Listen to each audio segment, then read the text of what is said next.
Hello student, आज हम करने जा रहे हैं पोलराइड पर आधारित सवाल। अगर आप प्रीवियस एग्जाम सेकेंड ग्रेड का कोई सा भी एग्जाम दीजिए, आपको पोलराइड से रिलेटेड एक क्वेश्चन हमेशा मिलेगा।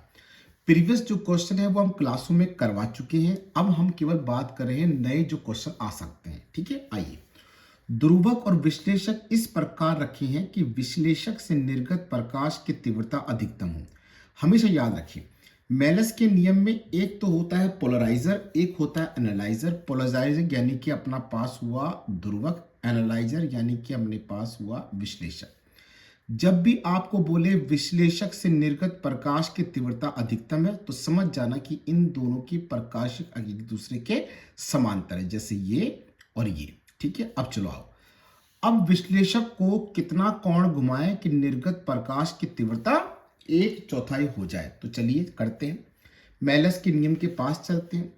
तीव्रता जो है वो अधिकतम ये रही, इसकी 1/4 हो गई, 1/4। उठा के अपन ने यहां रखा बेटा जी। आई डॉट से आई डॉट गया, क्या बचा 1/4। स्क्वायर के इसके ऊपर ले जाए तो प्लस माइनस हाफ है। अब सुनना, अगर कॉस का मान अगर आप प्लस में लेते हैं तो कॉस का मान 1/2 होता है, थीटा बराबर 60 डिग्री। और मेरे बच्चा 60 डिग्री का मतलब है π/3। अगर आप कॉस का मान माइनस हाफ लेते हैं तब ये थीटा का मान हो गया 120, तो ये कौन हो गया 2π/3। तो मेरा आंसर अगर π/3 होता तो मैं π/3 पे टिक मारता, 2π/3 था 2π/3 मारता। अब ऑप्शन देखो मेरे बच्चे, π/3 2π/3 π/3 π/2 2π/3 π/2। तो मेरा आंसर हो गया π/3 और साथ में 2π/3। चले अगला सवाल देखिए, ये अपने एग्जाम में आया हुआ सवाल है। ये सवाल बड़ा प्यारा, जरा ध्यान देते हुए चलना अच्छे से। 5 ध्रुवक हैं, मतलब 5 पोलराइजर के निकाय पर प्राकृतिक प्रकाश पुंज आपतित करते हैं। प्राकृतिक का मतलब अध्रुवित। ध्रुवक को इस प्रकार संबंधित किया गया है कि प्रत्येक ध्रुवक की अक्ष पहले वाले की तुलना में 60 डिग्री के कोण पर घूर्णित हो। निकाय से आपतित प्रकाश की तीव्रता का गुजरने वाला भिन्नात्मक मान क्या है। आप देखना, सवाल कुछ ऐसे ही लैंग्वेज में आ रहे हैं। आइए, क्या मतलब। 5 ध्रुवक है, 1 2 3 4 5। अब आप सुनिए, हम ये मान लेते हैं कि आपतित प्रकाश की तीव्रता कितनी है, आई डॉट। अब हमेशा याद रखिए कि एक जो होता है आपका पोलराइजर और या कोई भी पोलराइड, जब उस पर अध्रुवित प्रकाश डालोगे तो वो आपतित प्रकाश की तीव्रता का आधा कर देगा। तो हमको पहले वाले से जो निर्गत प्रकाश की तीव्रता मिली वो मिली I0/2, ये अपनी I1 है। देखो, माना प्रकाश की तीव्रता I0 है, तो पहले ध्रुवक से निर्गत प्रकाश की तीव्रता I1 बराबर I0/2। ध्रुवक प्रकाश की तीव्रता आधी कर देगा। अब सुने, अब आप इन दोनों को ले लें, अब लगाए इनमें मेलस का नियम। अगर ये पोलराइजर है, ये एनालाइजर है, तो ये वाला पार्ट अब डिनोट करेगा I0 को और ये डिनोट करेगा I को। जरा सुनना, मेलस का नियम जो होता है वो अपन ने खूब पढ़ा है, क्लासों में मैंने अच्छे से बताया। ऐसे होता है, I बराबर I0 कॉस स्क्वायर थीटा, है ना। मैं आपको कुछ बताना चाहता हूं, जरा समझिए एक बार। अगर हमारे पास एक पोलराइड ये रहा, हमारे पास एक पोलराइड ये रहा, यहां से आया, यहां जो तीव्रता होती है बीच में वो I0 होती है, और जो बाहर की तरफ आती है वो बच्चा I होती है। तो जो दो के बीच में होती है वो तो यहां लिखी जाती है, और जो इससे बाहर आएगी उसको अपन I लिख देते हैं। अब समझना मेरी बात को अच्छे से, आप देखना अच्छे से, ध्यान दीजिएगा। इन दोनों के बीच वाली तीव्रता आप कौन है, I1, और इससे बाहर जो आ रही है I2। तो मैंने लिखा I2 बराबर I1 कॉस स्क्वायर थीटा। ये इसकी तुलना में 60 डिग्री के कोण पर है। इसका मतलब ये हुआ कि दोनों के बीच की जो प्रकाशिक अक्ष है उनके बीच का कोण 60 डिग्री है। तो मैंने यहां लिखा 60। I1 कितना है, I0/2। आप जानते हैं कॉस स्क्वायर 60, 1/2 का स्क्वायर 1/4, तो ये हो जाएगा I0/8। अब आते हैं अपन इसके और इसके लिए। तो मेरे बच्चे देखना, I3 ये है ना, इसके और इसके बीच में, तो ये अब I0 हो जाएगा। देखो मैंने यहाँ I2 लिख दिया और इससे निर्गत क्या हुआ I3। अब I2 का ये मान उठा के यहाँ रख दिया। जैसे जैसे आगे बढ़ रहे हैं 60 डिग्री घूमते जा रहा है, तो फिर अब कोण वापस 60 डिग्री लिख देते हैं। आइए 60 लिख दिया। कॉस 60 का मान बेटा कितना, 1/2, 1/2 का स्क्वायर 1/4, और ये हो गया I0/20। अब चलते हैं अपन किसके लिए, इसके और इसके बीच में। अब ये I0 हो गया और ये I हो गया बेटा। तो देखो I4 बराबर I3 cos square theta. I3 का ये मान उठा के यहाँ रख दो, एंगल अभी भी 60 रहेगा।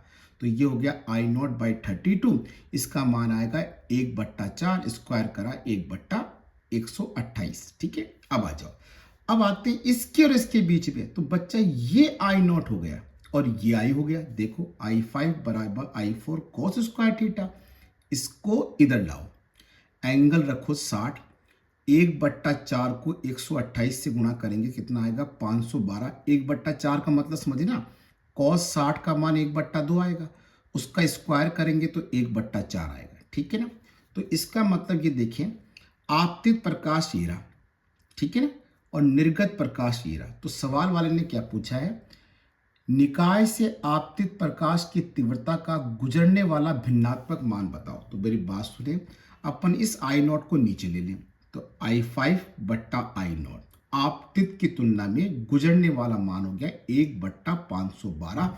मेरा आंसर 1/512।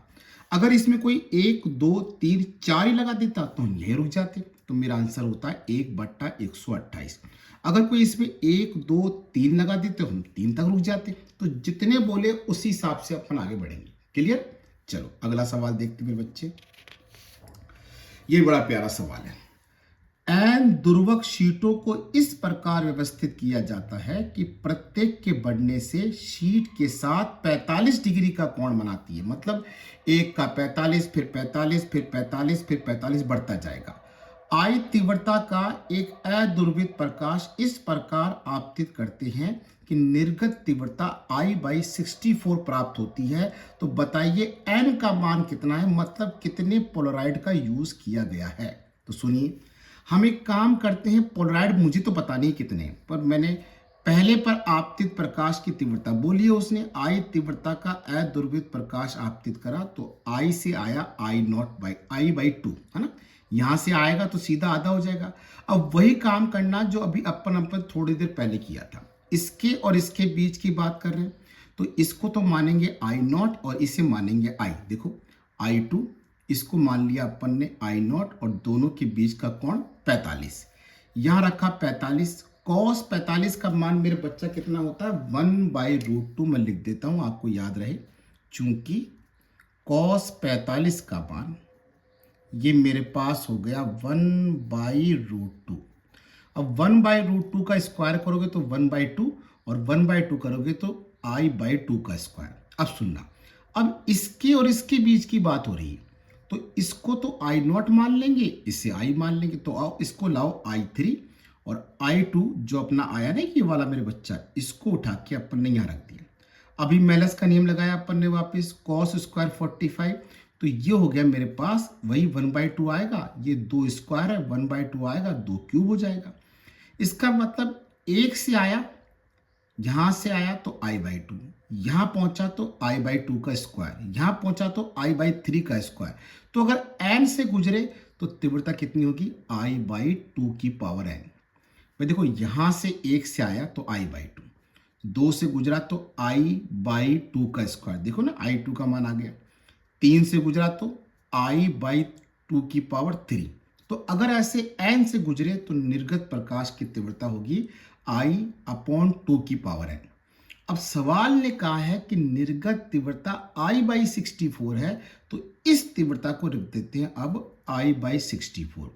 इससे ये गया, इसको इधर ले गए, इसको इधर ले गए, 2 की पावर n, इसको लिख सकते हैं 2 की पावर 6। अगर दोनों तरफ बेस समान है तो पावर भी क्या होनी चाहिए, समान। तो n का मान 6 आ गया। सही उत्तर हुआ अपना बी।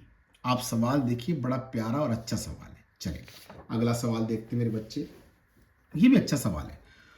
2I0 तीव्रता, सुनना क्या बोला है, 2I0 तीव्रता का एक अदुर्वित प्रकाश पुंज एक दुर्वक P से गुजरता है, फिर एक अन्य दुर्वक Q से गुजरता है, जो कि इस तरह से उन्मुख, मतलब उसके सामने है, कि इसका गुजरने वाला अक्ष P के सापेक्ष 30 डिग्री कोण बनाता है। तो बताओ निर्गत प्रकाश की तीव्रता। ये तो मान के चलो सिर्फ लैंग्वेज में ही घुमाया गया है, ध्यान सुनो। ये अपने पास एक ध्रुवक है।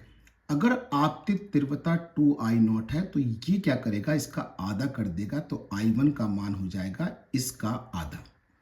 अब अपन सुने, बोला है कि P से गुजरने वाला अक्ष किसका, दूसरे वाले का, के सापेक्ष 30 डिग्री, इसके सापेक्ष इसका कोण 30 डिग्री है, मतलब दोनों की प्रकाशिक अक्षों के मध्य कोण 30 डिग्री है। तो अब इसको तो अपन ने I मान लिया, ये अपना I0, मैंने कहा था ना दो के बीच वाला I0 हो गया ये I, तो मेलस का नियम लगा दिया। ठीक है, I1 का मान कितना है, I0, थीटा का मान कितना बोला है, 30 डिग्री, 30 का मान होता है √3/2, सही बात है ना, मैं लिख देता हूँ इधर देखो, चूंकि cos 30 का मान होता है √3/2, इसका स्क्वायर करेंगे तो 3I0/4, तो मेरा सही आंसर हो गया सी। चलो आ जाओ अगला सवाल देखिए। दुर्वक, ये सवाल बड़ा प्यारा, बेटा समझना, अच्छे समझना। दुर्वक के अन्योन लंबवत तलों वाले समतलीय ध्रुवीय प्रकाश पुंज ए व बी किसी एक पोलराइड द्वारा देखी जाती है। उस स्थिति में से जहां पुंज ए की तीव्रता अधिकतम और बी के लिए तीव्रता 0 है। पोलराइड का 30 डिग्री से घूर्णन दोनों पुंजों में एक समान द्युतिमान प्रतीत करता है। मैं बताऊंगा इसका मतलब। यदि दोनों पुंजों की प्रारंभिक तीव्रता IA और IB है तो बताओ IA और IB का अनुपात क्या होगा। समझना मेरे बच्चे, अच्छे समझना इस बात को। आइए, यहां पर क्या है, एक पोलराइड है, इस पर दो प्रकाश पुंज प्राप्त कर रहे हैं और दोनों समतल ध्रुवित है। एक का कंपन अगर तल में है तो एक का कंपन तल के लंबवत। तो अगर ये प्रकाशिक अक्ष ऐसे है तो ये इस प्रकाश को तो जाने देगी क्योंकि ये इसके समांतर है, पर ये क्या है, ये तो तल के लंबवत होती है, तो ये प्रकाश इसमें से नहीं जाएगा, तो इसके लिए तीव्रता अधिकतम और इसके लिए तीव्रता 0। देखो बोला है, देखिए एक बार,